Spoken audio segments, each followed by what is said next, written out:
It has been said that when in the course of human events, an oppression so revolts its subjects that it becomes necessary to alter or abolish the means of that tyranny. Is it that time when our Bill of Rights is defiled every day? When our adventures abroad threaten our security at home?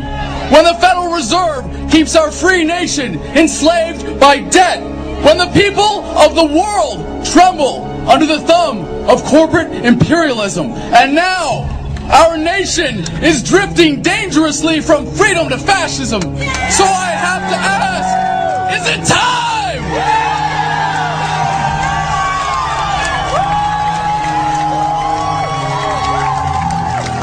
The time is now.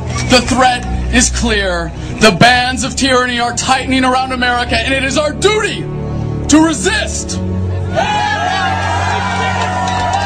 As empowered patriots, let us take stock of our commitment to the ideals upon which this country was founded.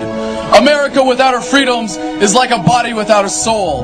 The challenge before the freedom movement is no less than to bring about a revolution of values, inspire a renaissance of American politics, and breathe new life into the tortured body of our nation.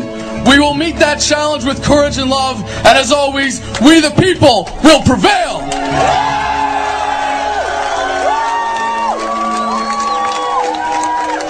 To rally the troops of the Revolutionary Army in the winter of 1776, Thomas Paine said, "These are the times that try men's souls. The summer soldier and the sunshine patriot will, in this crisis, shrink from the service of their country. But he that stands by it now deserves the love and thanks of man and woman. Tyranny, like hell, is not easily conquered." As Iraq veterans against the war, we are resisting an occupation we once risked our lives for. We swore to support and defend the Constitution of the United States of America, but we found out the hard way that the greatest enemies of the Constitution are not to be found in the sands of some far-off land, but rather right here at home!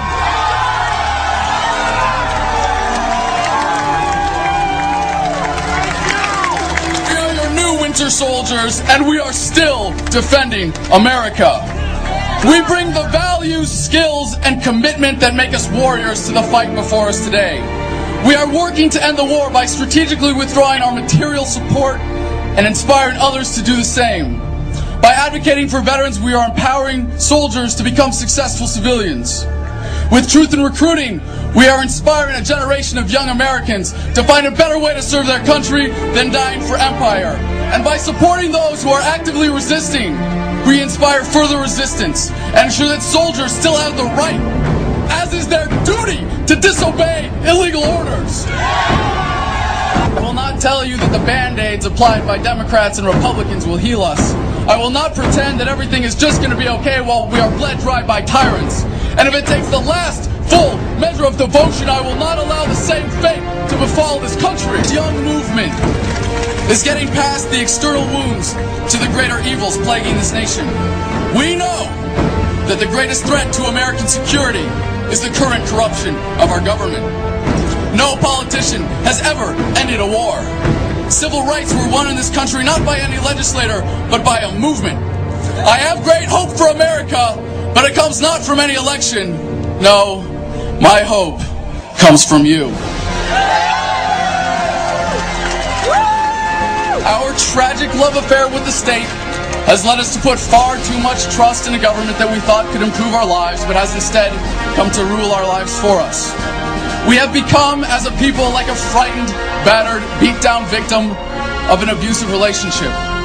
A servile, unquestioning, obedient people will always produce tyrants.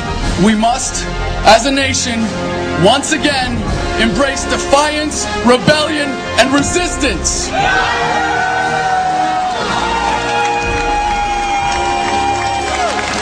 Every day, more and more Americans are avoiding unenforceable taxes, leaving government jobs out of disgust, and sending their kids to college instead of combat.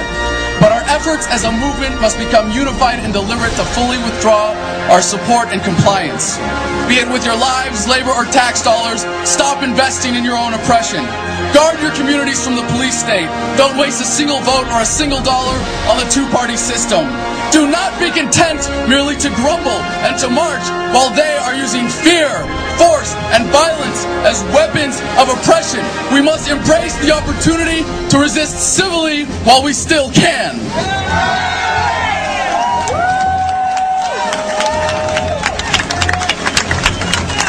We are compelled to be here for many different reasons, and there is strength in our diversity. As within Iraq Veterans Against the War and Veterans for Peace, we don't need to be uniform to be unified. Take a look at the thoughtful, passionate people that surround you on this field and throughout this country. Do not leave here today without meeting a new brother or sister in the struggle. Take with you the inspiration to share your passion with someone who does not know they are yet part of our movement. Seek out where you can be most effective in the cause of liberty. Challenge our force-fed culture, questioning conformity and compliance. And embrace a world that is not defined by the politics of fear, our obedience-producing schools, or the false prophets of the corporate media. As we have been awakened, we must stir the sleeping masses. As the forces of oppression are diligent, so must we toil. As they are committed, we must surpass them. As they step up their efforts, we must rise up to defeat them as a unified movement.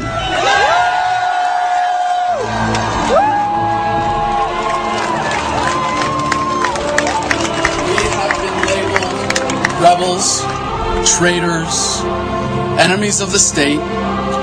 All terms King George would have used to vilify our founders.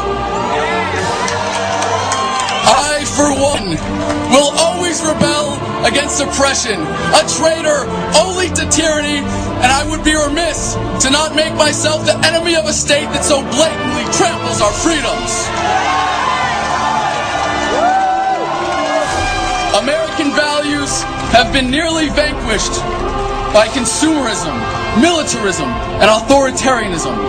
Yellow ribbons and lapel pins will not save this country. When injustice becomes law, resistance becomes duty. The utmost manifestation of love and devotion to America is today, as it always has been, resistance of tyranny.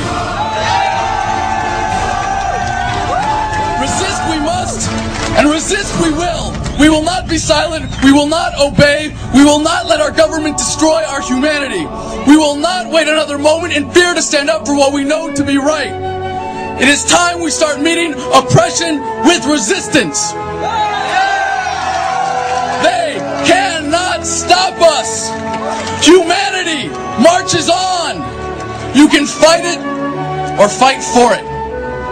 When we say revolution, we say it with love.